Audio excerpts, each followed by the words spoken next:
আমার উম্মতের মধ্যে যেই উম্মত শিরিকের গুনাহ না করে মারা যাবে, তার জীবনে সে শিরিক করে নাই, অন্য গুনাহ তার জীবনে আছে, শিরিকের গুনাহ নাই। আল্লাহ রাসূল বলেন দাখালাল জান্নাহ, একদিন আগে হোক পরে হোক আল্লাহর তৈরি চিরসুখের জায়গা জান্নাতে বান্দা যাবেই যাবে। শিরিক নিয়ে গেলে জান্নাত পাওয়ার আশা করা যাবে না। আল্লাহ রাসূল সাল্লাল্লাহু আলাইহি সাল্লাম মুসনাদ আহমদের বর্ণনা, মুআজ ইবনে জাবাল রাদিয়াল্লাহু তাআলা আনহু, উনাকে আল্লাহর রাসূল 10টা নসিহত করেছিলেন। কয়টা নসিহত? এই 10টা নসিহতের মধ্যে 1 নাম্বার নসিহত আল্লাহর রাসূল করেছেন, লা তুশরিক বিল্লাহি শাইআ ওয়া ইন কুতিলতা ওয়া হুররিকতা। রাসূল বলেন তোমাকে যদি হত্যা করা হয়, তোমাকে যদি আগুনে পুড়িয়ে দেওয়া হয়, তবু তুমি আল্লাহর সাথে শিরকের গুনাহ করবা না। আল্লাহ তাআলা নিজেই ঘোষণা দিয়েছেন, কুল হুয়াল্লাহু আহাদ আল্লাহুস সামাদ লাম ইয়ালিদ ওয়া লাম ইউলাদ ওয়া লাম ইয়াকুল লাহু কুফুয়ান আহাদ। আল্লাহ বলেন, হে নবী আপনি জানায় দেন, হুয়াল্লাহু আহাদ, আল্লাহ হলেন একজন। আল্লাহ কয়জন? আল্লাহুস সামাদ, আল্লাহ অমুখাপেক্ষী, কারো মুখাপেক্ষী নন। লাম ইয়ালিদ ওয়া লাম ইউলাদ, আল্লাহর কোনো ছেলে সন্তান নাই, মেয়ে সন্তানও নাই। ওয়া লাম ইউলাদ, আল্লাহর কোনো মাও নাই, আল্লাহর কোনো বাবাও নাই। ওয়া লাম ইয়াকুল লাহু কুফুয়ান আহাদ, আল্লাহ বলেন যে আল্লাহর সমকক্ষ আসমান জমিনে দ্বিতীয় আর কেউ নাই। আছে নাকি? যদি আল্লাহ ছাড়া আর কোনো ইলাহ পৃথিবীতে থাকতো, পৃথিবীর কি সমস্যা হতো? আল্লাহ তাআলা কুরআনে কারীমের এক আয়াতে বলেন, লাউ কানা ফীহিমা আলিহাতুন ইল্লাল্লাহু লাফাসাদাতা। আল্লাহ বলেন আসমান জমিনে যদি আল্লাহ ছাড়া অন্য দ্বিতীয় কোনো ইলাহ, দ্বিতীয় কোনো রব থাকতো, লাফাসাদাতা, তাহলে আসমান জমিন ধ্বংস হয়ে মাটিতে পড়ে যেত। কেমনে পড়তো? এক খোদা কইল হইলে এখন আমি বৃষ্টি দিব, আরেক খোদা কইল হইলে না আমি এখন রৌদ্র দিব। এক খোদা বলল হইলে আমি এখন দিন রাখবো, আরেক খোদা বলল হইলে না না এখন আমি রাত্র রাখবো।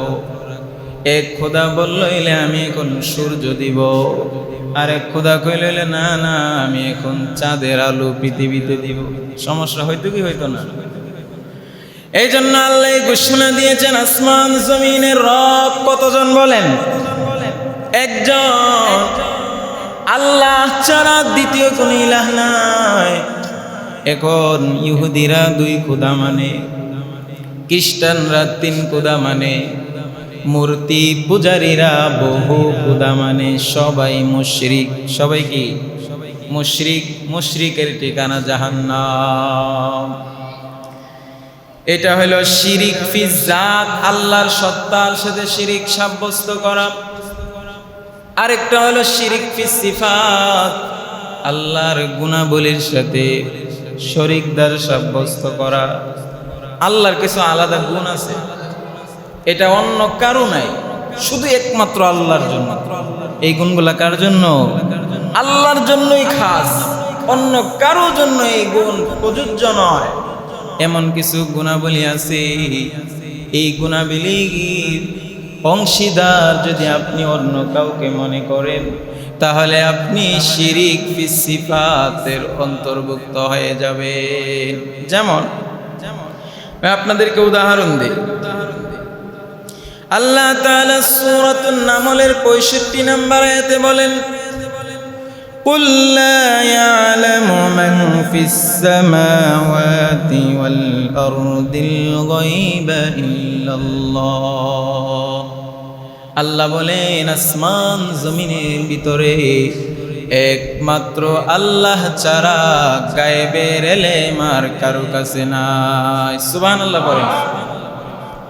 গায়েবের এলেম একমাত্র কার? কথা কইন না আপনারা। গায়েবের এলেম একমাত্র কার?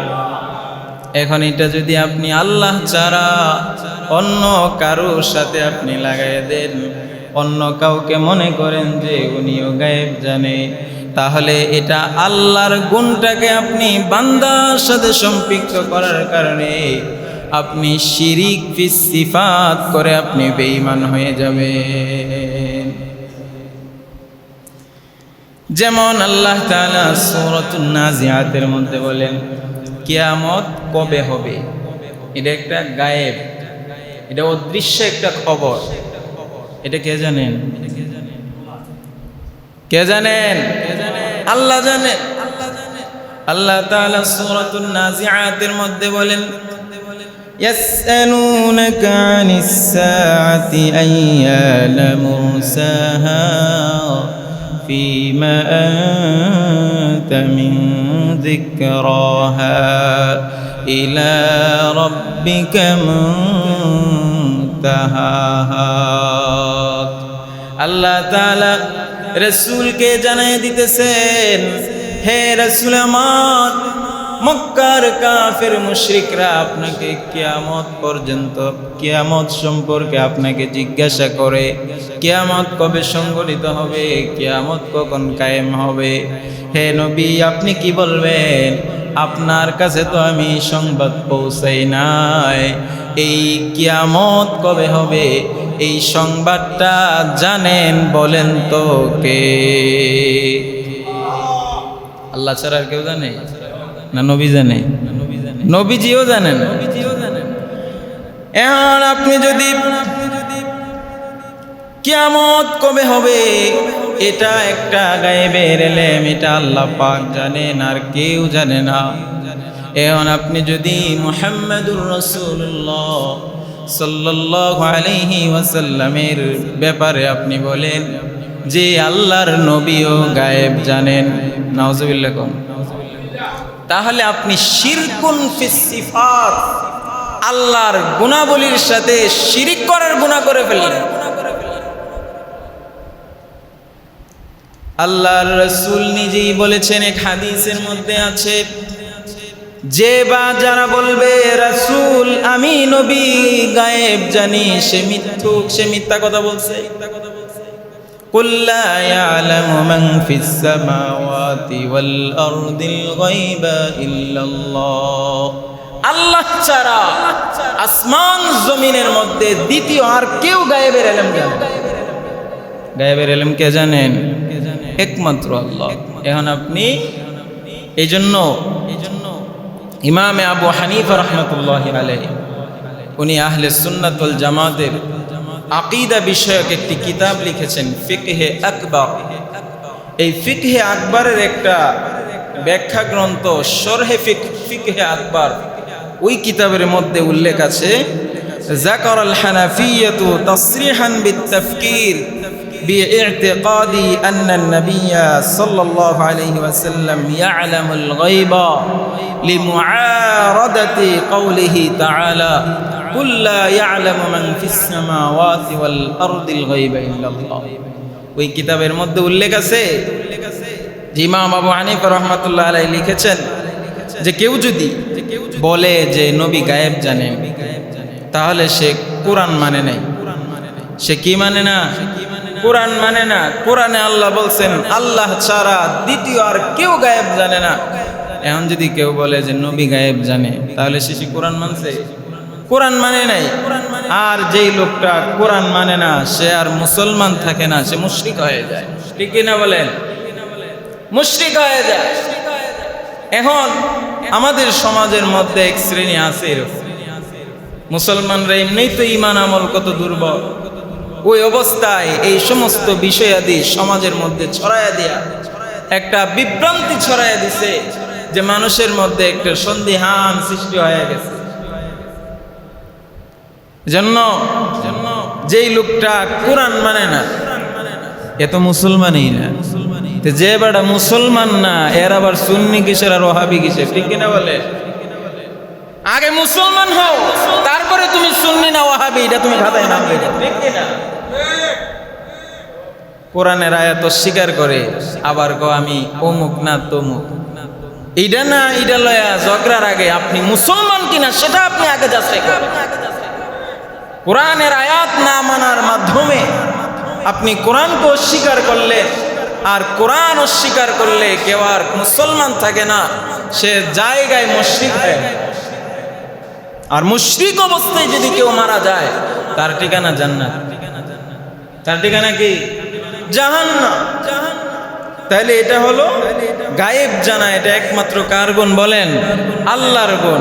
এখন এই গুণটাকে যদি আমরা অন্য কারো ব্যাপারে বিশ্বাস করি যে তিনিও গায়েব জানেন, তাহলে এটা আল্লাহর গুণাবলীর সাথে অংশীদার সাব্যস্ত হয়েছে কিনা? এটাকে বলে শিরকুন ফিস সিফাত, আল্লাহর গুণাবলীর সাথে শরীকদার সাব্যস্ত করা। বড় শিরিকের মধ্যে আরেকটা শিরিক হলো শিরকুন ফিল আফআল, আল্লাহর কাজের সাথে কাউকে শরীকদার সাব্যস্ত করা। যেমন আপনারা বলেন তো সন্তান দেওয়ার মালিক কে? কেউ সন্দেহ আছেন নাকি? কেউ সন্তান দেওয়ার মালিক কে? রিজিক দেওয়ার মালিক কে? আমাদের হায়াতের মালিক কে? অসুস্থ হলে সুস্থ দেনেওয়ালা কে? এখন আপনি যদি বলেন না আল্লাহও সুস্থতা দিতে পারে, আমার আব্বাও সুস্থতা দিতে পারে, অমুক আব্বা তমুক আব্বা, অমুক পীর বাবা তমুক পীর বাবা, উনিও সুস্থতা দিতে পারে, উনিও রিজিকের ফয়সালা করতে পারে, উনিও আমার হায়াত বাড়ায় দিতে পারে, তিনিও আমার ফসলের ক্ষেতের ফসল বাড়ায় দিতে পারে, এমন বিশ্বাস করলে ঈমান থাকবো? যা আল্লাহও সন্তান দেয় আমার বাবাও দেয়, এমন বিশ্বাস সমাজে কিছু লোক করে কি করে না? অনেক মানুষ আছে, কোটি কোটি মুসলমান, কোটি কোটি মুসলমান আজকে এই বিশ্বাস স্থাপন করে যা আমারে আমার বাবা সন্তান দেয়, অমুক জায়গায় গেলে তিনি আমাকে সন্তান, এমন বিশ্বাস করে কি করে না? এই যে বিশ্বাসটা আপনি করলেন, সন্তান দেন কে? আল্লাহ। কোরআনে কারীমের আয়াত শুনেন, লিল্লাহি মুলকুস সামাওয়াতি ওয়াল আরদ ইয়াখলুকু মা ইয়াশা ইয়াহাবু লিমান ইয়াশাউ ইনাসান ওয়া ইয়াহাবু লিমান ইয়াশাউ যুকুর। আল্লাহ বলেন, আল্লাহ যাকে চান পুত্র সন্তান দান করেন, আবার আল্লাহ যাকে চান মেয়ে সন্তান দান করেন। আবার আল্লাহ বলতেছেন আউ ইউযাউযুহুম যুকরানা ওয়া ইনাসা, আবার আল্লাহ পাক যাকে চান ছেলেও দেন মেয়েও দেন। সুবহানাল্লাহ পড়েন। আল্লাহ বলতেছেন ওয়া ইয়াজআলু মান ইয়াশাউ আকিমা, আবার আল্লাহ যাকে চান ছেলে সন্তানও দেন না, মেয়ে সন্তানও দেন না, কোনো সন্তান না দিয়ে আল্লাহ তাকে নিঃসন্তান রেখে দে। এটা কার ইচ্ছা বলেন? ছেলে দেই আল্লাহ, মেয়ে সন্তান দেন আল্লাহ। কারো আল্লাহ শুধু ছেলেই দেয় মেয়ে নাই, আবার কাউকে আল্লাহ শুধু মেয়েই দেয় ছেলে নাই। আবার আল্লাহ এমন কিছু বান্দা বান্দি এই পৃথিবীতে আছে যারা সন্তানের জন্য হাহাকার করে, কিন্তু আল্লাহ এদেরকে ছেলে সন্তানও দেন না, মেয়ে সন্তানও দেন না। এটা কি কোনো স্বামীর দোষ না স্ত্রীর দোষ? কারো দোষ আছে এখানে? কার ইচ্ছায় সন্তান হয়? আল্লাহর ইচ্ছায় সন্তান হয়। আল্লাহ পাক ইচ্ছা করলে আপনাকে ছেলে সন্তান দিবেন, আল্লাহ পাক ইচ্ছা করলে আপনাকে মেয়ে সন্তান দিবেন, আল্লাহ পাক ইচ্ছা করলে আপনাকে ছেলেও দিবেন মেয়েও দিবেন। আবার আল্লাহর ইচ্ছাই আপনাকে ছেলেও দেন না মেয়েও দেন না, ঠিক কিনা বলে? কার ইচ্ছায় হয়? আল্লাহর ইচ্ছায় হয়। এখন আপনি যদি এইভাবে বলেন যে অমুক জায়গায় মান্নত করলে সন্তান হবে, মাজারে মান্নত করলে কি হয়? সন্তান হয়। এখন মান্নত করলেই যদি সন্তান হইতো, তাহলে বলেন তো আপনারা গরুর বাচ্চা হয় কি হয় না? ছাগলের বাচ্চা হয় কি হয় না? ছাগল আর গরু কোন মাজারে গিয়ে মান্নত করছিল? কোন মাজারে গিয়ে মান্নত করছে যে আমার একটা বাচ্চা দরকার? মান্নত করছে? মান্নত তো করে নাই। তো বোঝা গেল কোন মাজারে মান্নত করলে সেই মাজার আমাকে সন্তান দিবে, এটা একটা অহেতুক চিন্তাধারা, এটা একটা শিরকি কথা, ঠিক কিনা বলে? এই যে কাজ, সন্তান দেওয়ার কাজ আল্লাহর, রিজিক দেওয়ার কাজ আল্লাহর, অসুস্থ হলে সুস্থতা দানকারী আল্লাহ। এই যে কাজগুলা, এই কাজগুলা কার বলেন তো? আল্লাহ। এই কাজে যদি আপনি দুনিয়ার কাউকে অংশীদার সাব্যস্ত করেন, এই কাজের মধ্যে যদি দুনিয়ার কাউকে আপনি শরীকদার সাব্যস্ত করেন, তাহলে সেটা শিরকুন ফিল আফআল, আল্লাহর কাজের সাথে অংশীদার সাব্যস্ত হয়ে সেটা শিরিক হয়ে যাবে। আর যদি শিরিক হয়ে যায় তাহলে আপনার ঈমান চলে যাবে। এই হলো বড় শিরিক। বড় শিরিক বলছি তিন প্রকার। শিরকুন ফিজ জাত, আল্লাহর সত্তার সাথে শরীক সাব্যস্ত করা। শিরকুন ফিস সিফাত, আল্লাহর গুণাবলীর সাথে শরীক সাব্যস্ত করা। শিরকুন ফিল আফআল, আল্লাহর কাজের সাথে শরীক সাব্যস্ত করা। এই তিন প্রকারের শিরিক যদি আপনি আমার মাধ্যমে হয়ে যায়, তাহলে এই শিরিকের মাধ্যমে আপনি আমার ঈমান চলে যাবে, ঈমান থাকবে না। আরেকটা হলো শিরকুন, শিরকুন শিরকে আসগার, ছোট শিরিক। ছোট শিরিক কোনটা? ছোট শিরিকটা শুনেন। আবু সাঈদ খুদরি রাদিয়াল্লাহু তাআলা আনহুর বর্ণনা, সুনান ইবনে মাজার মধ্যে আছে, আল্লাহর রাসূল সাল্লাল্লাহু আলাইহি ওয়াসাল্লাম একদিন উনি বলতেছেন, একদিন আল্লাহর নবী আমাদের কাছে আগমন করেছে। ওই সময় আমরা দাজ্জালের আলোচনা করতেছিলাম, দাজ্জাল নিয়ে। আল্লাহর নবী আইসা শুনলেন যে আমরা দাজ্জাল নিয়ে আলোচনা করতেছি। ওই সময় আল্লাহর নবী আমাদেরকে বললেন, ও সাহাবে কেরাম, এই দাজ্জালের ফিতনা থেকেও বড় একটা ফিতনা সম্পর্কে আমি তোমাদের ব্যাপারে ভয় করি, আমি কি সেটা তোমাদেরকে বলবো না? সাহাবে কেরাম বললেন, হ্যাঁ ইয়া রাসূলুল্লাহ, বলে দেন। ওই সময় আল্লাহর রাসূল বললেন, আশ-শিরকুল খাফিয়্যু, সেটা হলো গোপন শিরিক। গোপন শিরিক, গোপন শিরিক কোনটা? ইয়াকুমার রাজুলু ইউসাল্লি ফায়ুযায়্যিনু সালাতাহু লিমা ইয়ারা মিন নাযারি রাজুল। আল্লাহর কোন এক বান্দা নামাজে দাঁড়ায় যাবে, নামাজ পড়বে, সে মনে মনে ভাববে আমাকে পিছন থেকে কে যেন আমাকে দেখতেছে। এই আশায় সে নামাজটাকে আরো সুন্দর করে পড়তে শুরু করলো। উদ্দেশ্য হলো যে মানুষ আমাকে ভালো নামাজি বলবে। আল্লাহর রাসূল বলেন, তোমার ভিতরে এই একটা রূপ ঢুকে যাওয়ার কারণে, রিয়া, লোক দেখানো ইবাদত হওয়ার কারণে ওই আমলটা তোমার আর আমল থাকবে না। সেটা তোমার জন্য শিরকে খাফি, ছোট শিরিক হয়ে তোমার আমল নষ্ট হয়ে যাবে। আল্লাহ রাসূল সাল্লাল্লাহু আলাইহি সাল্লাম মুসনাদে আহমদের বর্ণনা, রাসূল বলেন, মান সাল্লা ইউরাই ফাকাদ আশরাকা, যে লোকটা মানুষকে দেখানোর জন্য নামাজ পড়ে সে শিরিক করলো। ওয়ামান সামা ইউরাই ফাকাদ আশরাকা, আল্লাহর রাসূল বলেন, যে লোকটা মানুষকে দেখানোর জন্য রোজা রাখলো সেও শিরিক করলো। আল্লাহ রাসূল আরো বলেন, ওয়ামান তাসাদ্দাকা ইউরাই ফাকাদ আশরাকা, যে লোকটা মানুষকে দেখানোর জন্য দান সাদাকা করলো। কি করলো? দান সাদাকা করছে মানুষকে দেখানোর জন্য, যে আমি এত দিছি সবাই জানো, বাহবা দিবে, মারহাবা বলবে। এই উদ্দেশ্যে যদি কেউ দান সাদাকা করে, রাসূল বলেন, ফাকাদ আশরাকা, এই দান করার মাধ্যমে সে ছোট শিরিক অর্থাৎ এমন ছোট শিরিক করলো, এই শিরিকের কারণে তার এই আমলের সওয়াব, আমলটা সব নষ্ট হয়ে যায়। এজন্য শিরিক করা যাবে? শিরিক করা যাবে না। শিরিক করলে আপনি অনেক ভয়াবহতার সম্মুখীন হবেন। আল্লাহ তাআলা সূরা লুকমানের 13 নম্বর আয়াতে বলেন, ওয়া ইয ক্বালা লুকমানু লিবনিহি ওয়া হুয়া ইয়াইযুহু ইয়া বুনাইয়া লা তুশরিক বিল্লাহ ইন্নাশ শিরকা লাযুলমুন আযীম। লুকমান আলাইহিস সালাম উনি একজন নবী ছিলেন। তিনি উনার সন্তানদেরকে নসিহত করতেছেন, নসিহত ওয়াজ করতেছেন। ইয়া বুনাইয়া, হে আমার সন্তানেরা শুনো, লা তুশরিক বিল্লাহ, আল্লাহর সাথে কোনো সময় তুমি শিরিক করবে না। কেন কেন? কারণ হলো ইন্নাশ শিরকা লাযুলমুন আযীম, কারণ হলো এই শিরিক এটা বড় জুলুম, এটা মহা বড় জুলুম।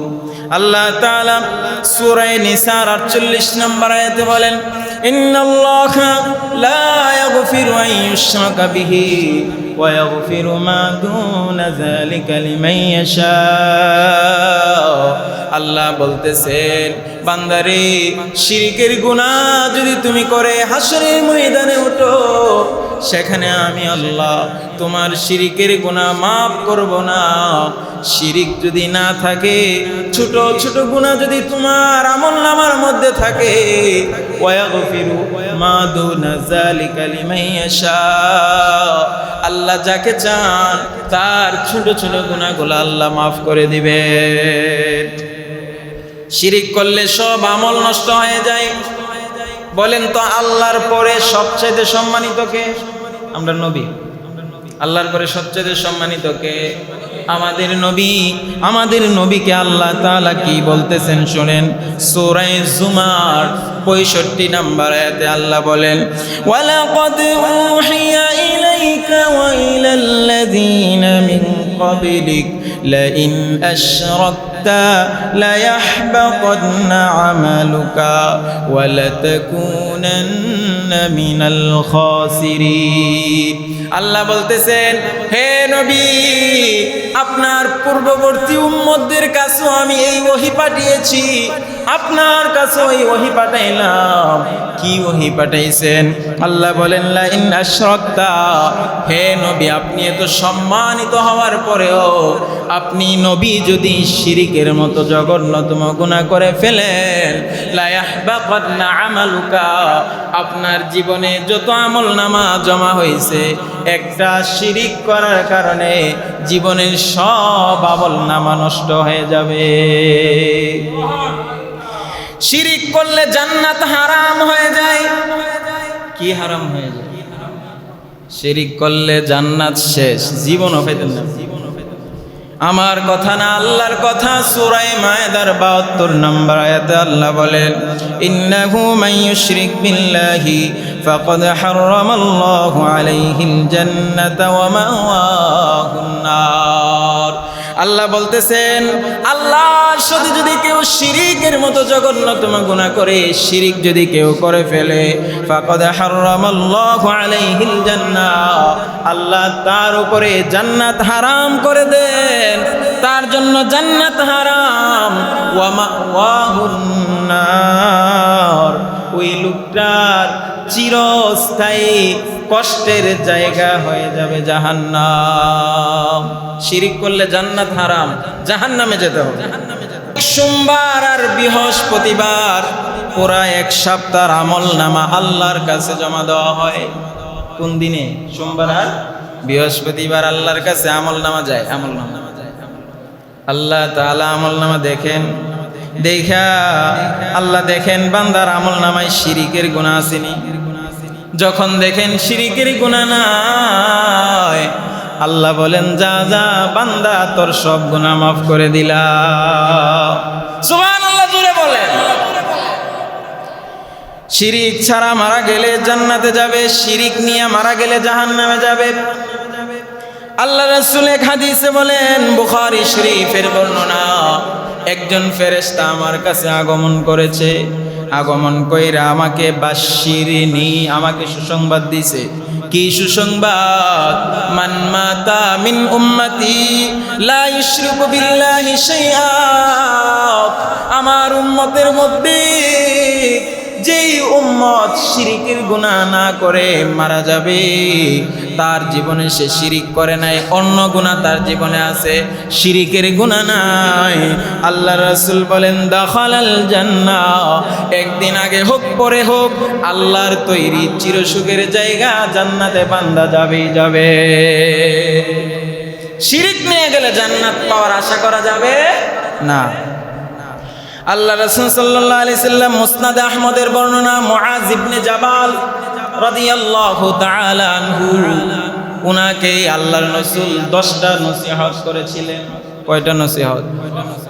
এই 10টা নসিহতের মধ্যে 1 নাম্বার নসিহত আল্লাহ রাসূল করেছেন, লা তুশরিক বিল্লাহি শাইআ ওয়া ইন কুতিলতা ওয়া হুররিকতা। রাসূল বলেন তোমাকে যদি হত্যা করা হয়, তোমাকে যদি আগুনে পুড়িয়ে দেওয়া হয়, তবু তুমি আল্লাহর সাথে শিরকের গুনাহ করবা না। এর দৃষ্টান্ত হাদিসের মধ্যে আছে, নিজের জীবন উৎসর্গ করে দিয়েছে, তবু শিরকের মতো জঘন্যতম গুনাহ তারা করে নাই। মাসালা লিখেছে, আপনি যদি এমন পরিস্থিতির সম্মুখীন হয়ে যান যে আপনি যদি এখন শিরকি কথা না বলেন তাহলে আপনাকে হত্যা করা হবে। মাসালা লিখছে, নিজের জান বাঁচানোর জন্য অন্তর ঠিক রেখে শুধু মুখে যদি কুফরি শব্দ উচ্চারণ করে জায়েজ আছে, অসুবিধা নাই। কিন্তু কিতাবে এটাও লিখছে, ওই মুহূর্তেও জায়েজ কাজ না করে নিজের জীবনটাকে উৎসর্গ করে দিল, নিজের জীবনটার মায়া ছেড়ে দিল, তাহলে ওইটা উত্তম। ফেরাউনের নাম সবাই শুনছেন কি শুনছেন না? আল্লাহর বড় ওলি ছিলেন, আল্লাহর ওলি আসতো, বড় জালেম ছিল, জালেম বাদশা ছিল। এই ফেরাউন কত কত সন্তানকে হত্যা করছে শুধু একজন সন্তানকে ঠেকানোর জন্য। কোন সন্তান? মুসা আলাইহিস সালাম। কিন্তু আল্লাহর কি কুদরত, যে সন্তানকে ঠেকানোর জন্য লাশের পর লাশ সে বিছাইছে, ওই সন্তানকে আল্লাহ তার ঘরে লালন পালন করেছে। আল্লাহু আকবার। মুসা আলাইহিস সালাম আস্তে আস্তে বড় হলেন, দ্বীনের দাওয়াত দেওয়া শুরু করলেন। ফেরাউনের ঘরের ভিতরে দাওয়াত পৌঁছায় দিলেন। ফেরাউনের স্ত্রী বিবি আসিয়া গোপনে মুসা আলাইহিস সালাম, হারুন আলাইহিস সালামের রবের প্রতি ঈমান এনে পাক্কা মুসলমান। শুধু এতটুকুই নয়, ফেরাউনের ঘরে ফেরাউনের একজন মেয়ে ছিল, পালক মেয়ে। ওই মেয়ের সেবা করার জন্য একজন দাসী ছিল। ওই দাসীর নাম হলো হযরতে মাশেতা। কি নাম? হযরতে মাশেতা। উনিও গোপনে গোপনে মুসা আলাইহিস সালামের রবের প্রতি ঈমান এনে পাক্কা মুসলমান হয়ে যায়। একদিনের ঘটনা, ফেরাউনের স্ত্রীর, ফেরাউনের মেয়ের মাথার চুল আশ্রয়তে ছিল হযরতে মাশেতা। হঠাৎ করে হাত থেকে চিরুনি পড়ে গেল। চিরুনিটা যখন পড়ে গেল, হযরতে মাশেতা বিসমিল্লাহ বলে চিরুনিটা উঠাইল। কার নাম নিয়েছে? আল্লাহর নাম। বিসমি ফিরাউন বলে নাই, বিসমিল্লাহ বলেছে। যখন বিসমিল্লাহ বলল, ফেরাউনের মেয়ের কানের মধ্যে আল্লাহর নাম চলে আসলো। তুমি কি বললা? আমি বিসমিল্লাহ বলছি। তুমি কি আমার বাবা ফেরাউনকে রব হিসাবে মানো না? ফেরাউন না কি করছিল? নিজেরে আনা রব্বুকুমুল আলা, আমি সবচেয়ে বড় খোদা, আমার চেয়ে বড় খোদা আর নাই। নিজেরে খোদা দাবি করেছিল, রব দাবি করেছিল। ফেরাউনের মেয়ে বলতেছে, আমার বাপ ছাড়া কি তোমার আরো কোনো ইলাহ, প্রভু, রব আছে নাকি? হ্যাঁ আছে। ওয়া রব্বি ওয়া রব্বুকি ওয়া রব্বু আবাকি। সে শুধু আমার রব নয়, সে আমারও রব, তোমারও রব, তোমার বাবা ফেরাউনের রব। এই কথা শোনার পরে মেয়ে তাড়াতাড়ি চলে গেল ফেরাউনের দরবারে। বাবাকে গিয়ে বলতেছে, আব্বা আপনি ছাড়া কি আসমান জমিনে আর কোন ইলা আছে? কোনা কোশ্চিন কালেও না, কি সমস্যা? আমার খেদমতের জন্য যেই মহিলাকে আপনি রেখেছেন হযরতে মাশতা, সে তো আরেকজন প্রভুর কথা বলতেছে। কার কথা বলছে? আল্লাহর কথা বলতেছে। তাড়াতাড়ি যাও, মাশতাকে তাড়াতাড়ি গ্রেফতার করে আমার দরবারের সামনে উপস্থিত করো। হযরতে মাশতাকে সাথে সাথে ফেরাউনের দরবারে উপস্থিত করা হলো। মাশতাকে জিজ্ঞেস করলো, কি ব্যাপার, যা শুনছি সত্য কিনা? হা সত্য। ইমান ছাড়বা না রাখবা? জীবনও ছাড়তাম না, জীবন গেলে যাইব, ইমান ছাড়বো না, ঠিক কিনা বলে? ইমানদারের কাছে ইমানের চাইতে দামি আর কোনো কিছুই হতে পারে না, ঠিক কিনা বলে? হযরতে মাশতা জীবনও ইমান ছাড়বো না, জীবন গেলে জীবন যাবে। ফেরাউন বলল, অবস্থা কিন্তু ভয়াবহ হবে, ইমান ছেড়ে দাও। না না, আমি ইমান ছাড়বো না। ফেরাউন বলল, তামার বড় ডেগের মধ্যে তেল গরম করো। 3 দিন 3 রাত তেলটারে গরম করছে, চিন্তা করেন কি পরিমাণ গরম। হযরতে মাশতার কয়েকজন সন্তান ছিল, 7 বৎসর 8 বৎসরের সন্তান। ফেরাউন আদেশ করলো, হে মাশতার সন্তানকে ধরে নিয়ে আসো। ওই সন্তানটাকে মায়ের চোখের সামনে জবাই করে ওই গরম তেলের মধ্যে নিক্ষেপ করে দেয়। হযরতে মাশতার চোখ দিয়ে বেয়ে বেয়ে পানি পড়তেছে। ফেরাউন বলল, এখনো সময় আছে, ইমান ছেড়ে দাও। মাশতা বলল, না না, এক সন্তান গেছে, প্রয়োজন হলে আরেক সন্তান দিয়ে দিব, প্রয়োজন হলে নিজের জীবন দিয়ে দিব, তবু আমি যে আল্লাহর প্রতি ঈমান এনেছি ওই আল্লাহর প্রতি ঈমান আমি কখনোই ছাড়তে পারবো না। হযরতে মাশতার কোলের মধ্যে দুধের সন্তান কোলে নিয়ে আসে, দুধ পান করতেছে। ওই সন্তানটাকে টান দিয়ে নিয়ে মায়ের চোখের সামনে সন্তানটাকে জবাই করে দিল। ওই সন্তানটাকে মায়ের চোখের সামনে আগুনের মধ্যে নিক্ষেপ করে দিল। চোখের সামনে মা দেখতেছে কলিজার টুকরা সন্তান, এর শরীর থেকে হাড্ডিগুলো আলাদা হয়ে গেছে, শরীরের গোশতগুলো আলাদা হয়ে গেছে। মাশতা চোখ দিয়ে টকবক করে করে উনি পানি ফেলতেছে। ওই সন্তানকে নিয়ে যাওয়ার সময় হাদিসের মধ্যে নবীজি বলেন, হযরতে মাশতার কলিজার টুকরা সন্তান বুকের দুধ পান করে ওই সন্তানকে যখন টেনে হেঁচড়ে নিয়ে যায়, ওই সময় ওই সন্তান মাকে উদ্দেশ্য করে বলতেছিলেন, ইয়া উম্মি, হে আমার মা, ইসবিরি, ধৈর্য ধরেন, ফা ইন্নাকি আলাল হাক্কি, হে মা আপনি হকের উপরে আছেন, টেনশন কইরেন না। এই যে তেল আপনি দেখতেছেন এটা আসলে তেল না, এই তেলটা হইল জান্নাতের গেট। সুবহানাল্লাহ। মাশতার ঈমান আরো বেড়ে গেল, মাশতার সত্য হয়ে গেল। ফেরাউন রে বলল, ফেরাউন রে, তুই তো আমারও মেরে ফেলবি, এটা আমি 100% গ্যারান্টি জানি, কিন্তু তোর কাছে আমার শেষ আবদার, আমি মারা যাওয়ার পরে আমার হাড্ডিগুলা যখন তেলের উপরে ভেসে যাবে, আমার সন্তানদের হাড় আর আমার হাড় একত্রিত করে একটা কবরে তুমি দাফন করে দিও। ফেরাউন বলল, অসুবিধা নেই দিমনে, 3 কবর খোঁড়ার চাইতে 1 কবর খুঁড়বো, আরো তো বালা, অসুবিধা নাই দিমনে। ওই সময় হযরতে মাশতার হাত পা বেঁধে হযরতে মাশতাকে গলাটা কেটে ওই গরম তেলের মধ্যে ফেলে দিল। ওই মুহূর্তের মধ্যে উনি ইন্তেকাল করে ফেললেন। হযরতে আসিয়া রাদিয়াল্লাহু তাআলা আনহা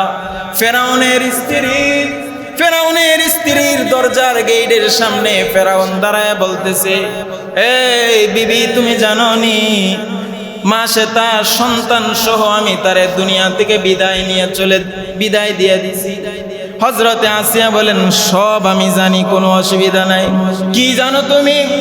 আমি জানি হযরতে মাশিতাকে যখন তুমি গরম তেলের মধ্যে নিক্ষেপ করে দিলা, ওই মাশিতার রূহটা যখন বের হয়া আসমানের দিকে উড়াল দিল, আমি আসিয়া নিজে চোখে দেখেছি আসমানের অসংখ্য অগণিত ফেরেশতারা হযরতে মাশিতার রূহটাকে আল্লাহর দরবারে নিয়ে যাওয়ার জন্য ঝগড়া লেগে গেছে। বিবি আসিয়া বলেন আমি সব জানি, আল্লাহ সব জানি। ফেরাউন বলল কার নাম বললা? আল্লাহর নাম বলছি। তুমিও কি মুসার আল্লাহর প্রতি ঈমান আনছো? হ্যাঁ, আমি পাক্কা মুসলমান, গোপনে ঈমান এনে নিয়েছি। আসিয়াকে বলল সময় থাকতে ঈমান ছেড়ে দাও, নয়তো অবস্থা ভয়াবহ হবে। ওই মুহূর্তে আসিয়া বললেন কোনো সমস্যা নাই, যা মন চায় তা করো, ঈমান ছাড়বো না। কি ছাড়বো না? ঈমান ছাড়বো না। হযরতে আসিয়া হামানের সাথে ফেরাউন পরামর্শ করছে কি করা যায়। হামানে বুদ্ধি দিছে, উত্তপ্ত বালুর মাঠের মধ্যে নিয়া এইভাবে শরীরটাকে আপনি ছড়ায়া দিয়া তারে হুট করে শোয়ায় রাখেন, চোখটাকে আপনি সূর্যের দিকে দিয়ে রাখবেন, গরমের ঠেলায় এমনি ঈমান চাইনা দিব। ওই অবস্থায় গেল, আসিয়াকে জিজ্ঞেস করলো আতাতুকিনাল ঈমান, ঈমান কি ছাড়বা? কষ্টিন কালে ওনার জীবনও ছাড়বো না। ওই সময় হামান আবার বুদ্ধি দিল, ওয়া ফিরআউনা যিল আওতাদ। আল্লাহ কোরআনে আয়াতে বলেন যে ফেরেশতারা ফেরাউনের কথা তোমরা স্মরণ করো।